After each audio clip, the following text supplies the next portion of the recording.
So last night I finished reading Ronda Rousey's autobiography, My Fight, Your Fight. It's been on my shelf for a little while now. I bought it the week that it came out, and I think I read maybe the first couple of chapters, and then I got distracted by some other reading. I set it down and didn't get back to it until sometime last week. I started working on it again. And as I read on, I became very riveted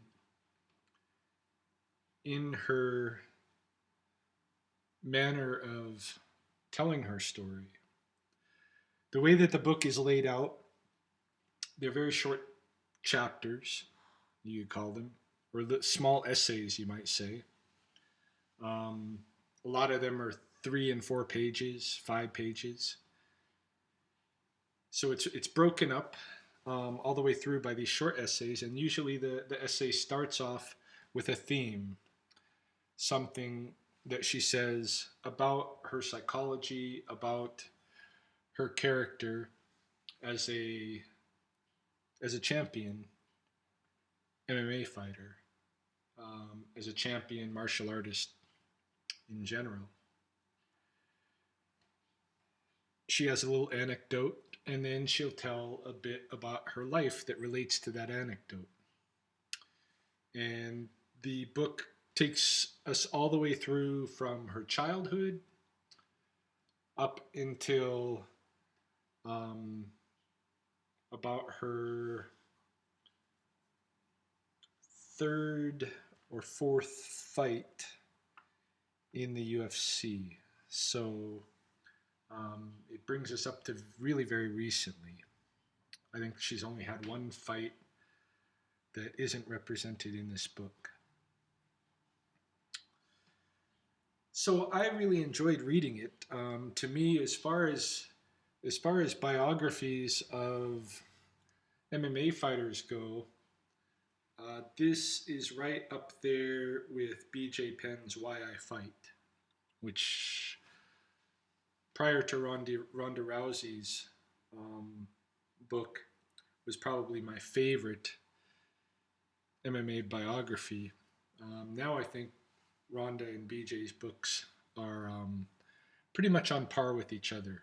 You know, if you're going to read a biography, pick up one of these: Ronda Rousey's Why I Fight, or BJ Penn's Why I Fight, or Ronda Rousey's My Fight, Your Fight. Um, so yeah, once I got into the story, um, then it was very riveting. It was a difficult book to put down. It was one of the kind of books where I could have probably read it in 1 or 2 sittings, extended sittings, and be captivated by it. It's very well written. It's written by her sister, actually. Her sister is the ghostwriter on there. Well, she's not exactly a ghost. She's named. But in any case, her sister does the the telling of, well, Rhonda does the telling and her sister does the writing of it. Let's put it that way. But she's a good writer. Um, I enjoyed it. I've read many biographies, uh, relatively few MMA fighter biographies, but lots of boxing fighter biographies. And this is a really good book, a good read. If you want to if you want to learn about Ronda Rousey and learn about the psychology of a champion fighter, this is an excellent book. Now, having read the book, um, and I just finished it last night, and I've already passed it on to somebody else to read, in fact. But having read it, I'm a little bit up in the air now about how I feel about Ronda Rousey. I was a Ronda Rousey fan. Um, I may still be a Ronda Rousey fan. I'm absolutely sure I am. I'm going to, if if it's considered fandom to ensure that you that one watches her performances, then I will be a continued Ronda Rousey fan because I am not going to miss one of her fights. Um, but how do I feel about Ronda Rousey as a person? I don't know. Having read this book, I came away putting the book down last night. Um, my initial feeling as I went to bed, the things I was thinking about was, it does strike me as somewhat unfortunate that uh, a, a person should go through their life um, so utterly consumed with being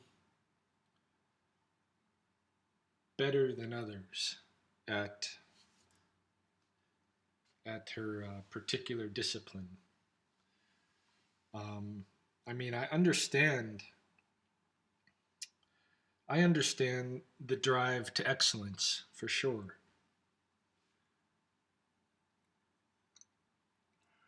When it's excellence of the self, and in large part, that's what Rhonda is doing. She is her first competition is with herself, to be the person, the fighter, the martial artist she knows herself to be. And in that respect, um, I do have huge respect for her and for her psychology and the way she pursues her training, um, her focus, and the expectations that she puts on herself to an extent. What I find it's really hard to name it, and I'm still in an initial phase of kind of going through in my mind how I feel having read this book. But I think what the thing that turns me off a little bit is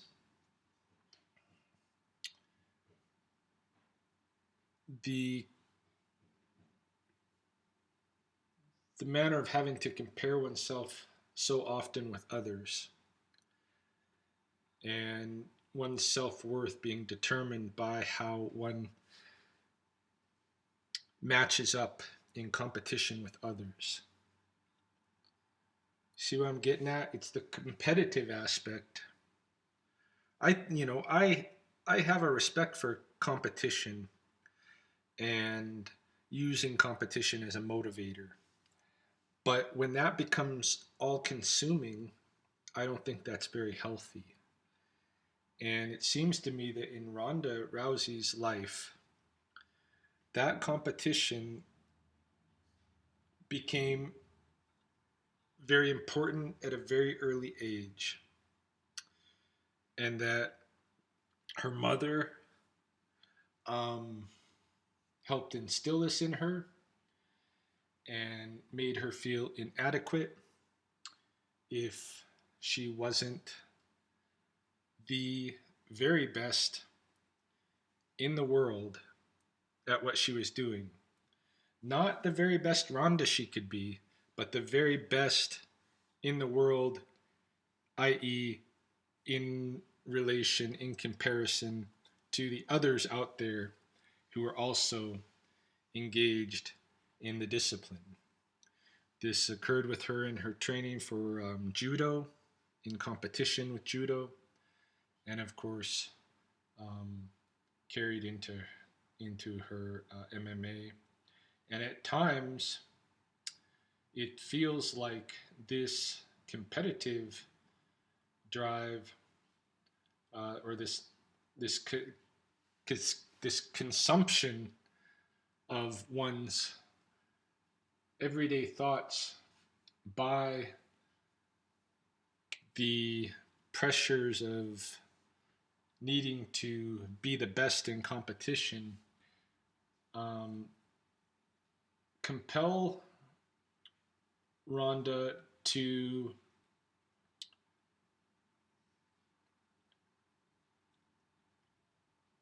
actually want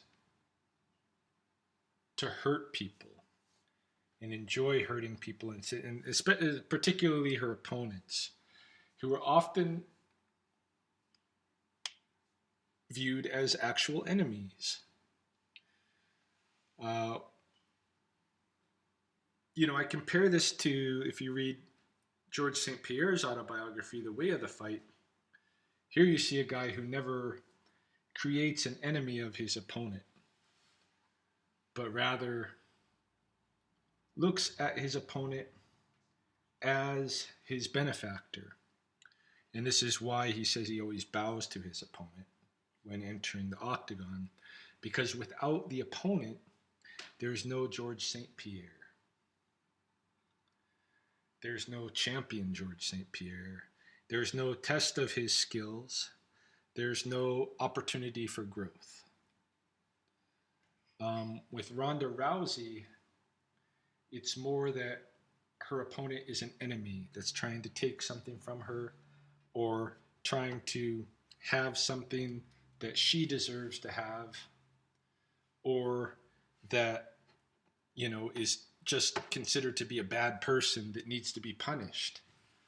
Um, is a little bit of a, I don't even know what to call it. There must be some kind of psychological term for it, but I feel like she projects a lot onto the people around her and particularly onto her opponents. I mean, we've seen recently in the press how her mother criticizes Edmund, her striking trainer, her boxing trainer, criticizes him very harshly as it being a bad person. And in the book, we get to see when Ronda goes to his gym, how he completely neglects her, how he puts her down and belittles her and makes her work so hard for his attention.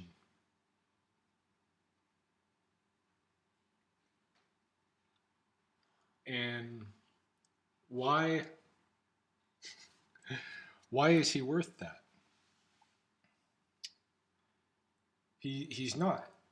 Edmund has become something in Ronda Rousey's mind that is different than Edmund as a person. And even as she lays out the story, she's non critical of someone who is treating her far worse than many of the people that she considers to be her worst enemies and nemesis. It's interesting. Um, I don't believe reading through that Rhonda's particular psychological approach, her perspectives are those that are absolutely required of a champion. As I've already shared, there's others like George St. Pierre, but there's many others who have been in our champion fighters who have a different approach. Ronda's is one approach, and it's an interesting one. And I recommend this book. I recommend reading her story from her perspective and getting into um, how she's thinking. This adds a lot of, it thickens my perspective on her as a person, such that I'm sure when I watch her next fight, I am going to watch it with very different eyes. I was I was speculating as to whether she might have troubles with her next fight because of the emotional roller coaster she's recently been on with new relationships and mother being upset at Edmund and publicly and this kind of a thing. Um, now I don't think that emotional, um, that those kind of emotional hits are going to do anything but perhaps help her generate more anger that she will take out on her opponent. And it's very clear to me from reading the book that we are not going to see Ronda Rousey lose a fight unless the ref absolutely, jumps in to stop it. Ronda is willing to die to win. She's willing to die to keep her top position, her title, and I believe her. I believe she is. Um, so she will be relentless in every fight that she has until her retirement. I'm pretty certain of that. So it's going to be very interesting to see what happens to her between now and then, whether she does retire as she hopes to, um, with no losses, or whether she experiences a loss and what happens to Ronda when she does or if she does. It's going to be fun. So yeah, if you are a MMA fan, a UFC fan, in any way interested in what Ronda Rousey is doing, um, as really the forerunner, the leader, there would not be women's UFC without Ronda Rousey. I'm pretty sure of it. So if you're interested in any of that, you want to know the psychology of this fighter, do read the book. I recommend it. It's well written. It's engaging. Um, it's a fun read, and it, as I as I clearly embodied today, it gives you things to think about. I don't really know. I haven't kind of